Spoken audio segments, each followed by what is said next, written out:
এয়া বহুদিনৰ মূৰত আজি উজা দিলে পিকনিক পাৰ্টি মানে পিকনিক খাবলৈ সকলোৰে জজ আহি গল। Hello' friends, welcome to my mini blog.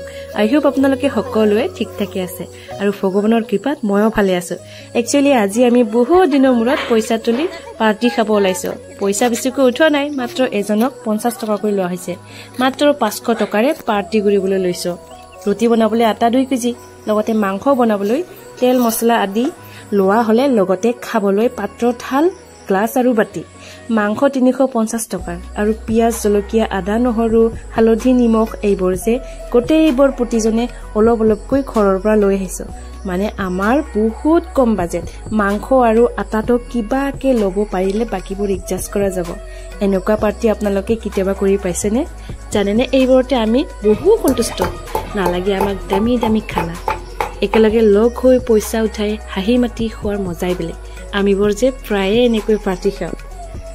সকলোৱে বনোৱা কামত লাগি গলো, এফালে ৰুটি আনফালে মাংস। আমাৰ ছোৱালীবোৰ যে কোনেও এনে নাথাকে, সকলোৱে কামত হেল্প কৰে। কাম কৰা দেখিলে কোনেও চাই নাথাকে। কেইজনী মানে ৰুটিটো বনালে আৰু আমি কেইজনী মানে মাংস বনাব আহিলো।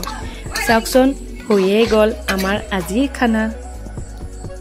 চাওকচোন ৰুটিবোৰ যে ইমান ধুনীয়া হৈছে, পাতল পাতল ৰুটি, একদম ধাবাত বনোৱা টাইপৰ হৈছে। মই পাতল ৰুটি খাই খুবেই ভাল পাওঁ। আপোনালোকে বাৰু পাতল ৰুটি খাই ভাল পায়নে? লগত ভোট জলকীয়াৰ আচাৰ আৰু নহৰুৰ আচাৰো আছে।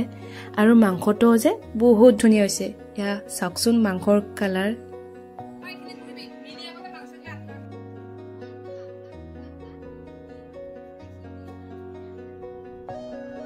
তো ফ্ৰেণ্ডছ, আমাৰ খোৱা লোৱা হৈ গ'ল। তাৰপিছত বাচন বৰ্তন চাফা চুপা কৰাও হ'ল। এতিয়া সকলোৱে ঘৰলৈ বুলি ওলালো। এতিয়া বাজিলে ৰাতি 11টা। যাৰ ঘৰ দূৰত তাক সকলোৱে থব গলো। এই ৰাস্তাৰ কুকুৰবোৰ যে আমাক দেখি বহুত ভুকিছে, ভাবিছে চাগে ছোৱালীবোৰে এই ৰাতি কলৈ যায় বুলি। আজিৰ ভিডিঅ'টো আছিল এইখিনিয়ে।